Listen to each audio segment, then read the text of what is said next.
Praise the lord. యుగ యుగములకు సజీవుడైన క్రీస్తు యేసు నామములో ఆయనని వెదుకు వారందరికీ ఫలము ఆయన దయచేయును గాక. ఈ దినపు యేసయ్య జీవపు మాట సామెతల పుస్తకం 8వ అధ్యాయం 30వ వాక్య భాగం. నిత్యము ఆయన సన్నిధిని ఆనందించుచుంటిని. యేసయ్య ప్రార్థనా మందిరమును ప్రేమించి ఆయన మందిరములో నాటబడి వర్ధిల్లుచు ఆయన మందిరం ఎడల మిక్కుటమైన ప్రేమ కలిగి ఆసక్తితో ఆయన సన్నిధిలో నిలిచి ఆనందించుచున్న యేసయ్య ఆరాధికులారా, మన యేసయ్య విశ్రాంతి దినమునకు ప్రభువై ఉన్నాడు. నిజమైన క్రైస్తవుడు ఎల్లప్పుడూ ఆయన సన్నిధిలో నిలిచి ఉండాలని కోరుకొనును. ఆయన సన్నిధి ఎడల మిక్కుటమైన ప్రేమ ఆసక్తి కలిగి ఉండును. ఆయన సన్నిధిని వణుకుచు కనబడును. నిత్యము ఆయన సన్నిధిలో తాను తన కుటుంబం నిలిచి ఆశీర్వదించబడాలని ఆశించును. ఆయన సన్నిధిని వెదకును. ఆయన సన్నిధిలో కనబడవలనని కోరుకొనును. ఆయన సన్నిధి తనతో కూడా రావాలని, తాను ఆయన సన్నిధిలో ఎల్లప్పుడూ నిలిచి ఉండాలని ఇష్టపడును. ప్రస్తుతపు దినములలో క్రైస్తవులు ఆయన సన్నిధిని గూర్చిన మక్కువ మరుగైపోయెను. ఆసక్తి సన్నగిల్లిపోయెను. ప్రభు దినమున ప్రభు సన్నిధిలో లేకుండా తన సొంత కార్యకలాపములలో, సుఖభోగములలో, లోకపు కార్యములలో మునిగి తేలుతూ ఆయన సన్నిధికి దూరమై సాతానుకు చేరువై దేవుని సన్నిధి నుంచి త్రోసివేయబడిన వారుగా మార్చబడిపోయారు. ఇంతటి దౌర్భాగ్య స్థితి నేటి క్రైస్తవులలో కనబడటం బాధకరం. మనం ఎంత స్థితి గతి కలిగి ఉన్నను ఆయన సన్నిధులు లేకపోతే నీవు కలిగి ఉన్నదంతయు వ్యర్థమైపోవును.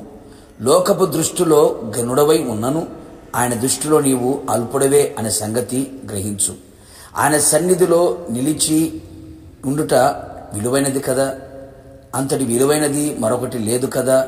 అందుకే భక్తుడు ఆయన సన్నిధి ఎడల మిక్కుటమైన ప్రేమ కలిగి ఆయన దృష్టిలో ఘనులై చరిత్ర పొట్టులో నిలిచి నేటి భక్తులకి మాదిరిగా మారిరి.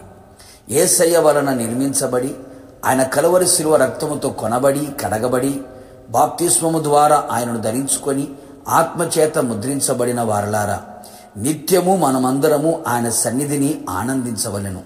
ఆయన చేసిన మేలులు ఉపకారములను బట్టి ఆయన సన్నిధిలో ఉత్సహించి ఆనందించదము.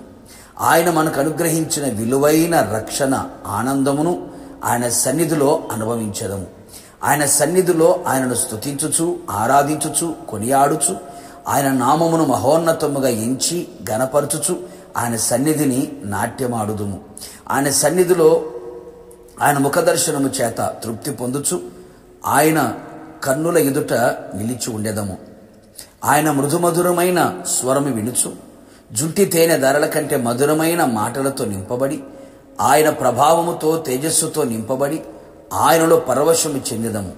ఆయన సన్నిధిని అనుభవిస్తూ ఉండగా మన దుఃఖం నిట్టూర్పు ఎగిరిపోవును, వేదన బాధలు తొలగిపోవును. హృదయానందముతో కేకలు వేయుచు రక్షణ గీతములతో పరిశుద్ధాత్మ ఆనందముతో నిత్యము ఆయన సన్నిధిలో ఆనందించుచు ఆయన ఆగమనములో ఆయనతో కూడా ఉండుటకు ఎగిరిపోదుము. యేసుతో నిత్యము నిలిచి ఉందుము. ప్రార్థన.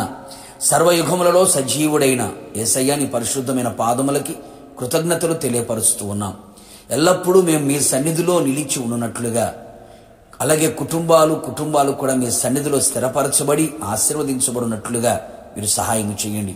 మీ సన్నిధికి దూరమై మీ సన్నిధిలోంచి త్రోసివేయబడిన వారందరూ కూడా మరలా నీ సన్నిధిని ప్రేమించి భయముతో వణుకుతో పరిశుద్ధ అలంకారముతో నీ సన్నిధిలో కనబడవలనని కోరుకుంటుండగా వాళ్ళందరినీ కూడా మీ సన్నిధిలో స్థిరపరిచి నీ సన్నిధిలో నిత్యము ఆనందించున్నట్లుగా, పరవశించున్నట్లుగా, పరలోకమునకు సిద్ధపరచబడినట్లుగా కృప దయచేయమని, ప్రతి ఒక్కరూ మీ సన్నిధిని ప్రేమించేవారిగా మార్చమని, మీ సన్నిధి తోడుగా ఉంచి ఎల్లప్పుడూ నీ సన్నిధిలో నిలిచున్నట్లుగా కృప దయచేయమని యేసు నామములో అడిగి పొందుకున్నాము తండ్రి.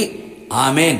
నిశ్చయముగా మీరును మీ కుటుంబ సభ్యులందరూ ఆయన సన్నిధిని ఆనందించుదురు గాక.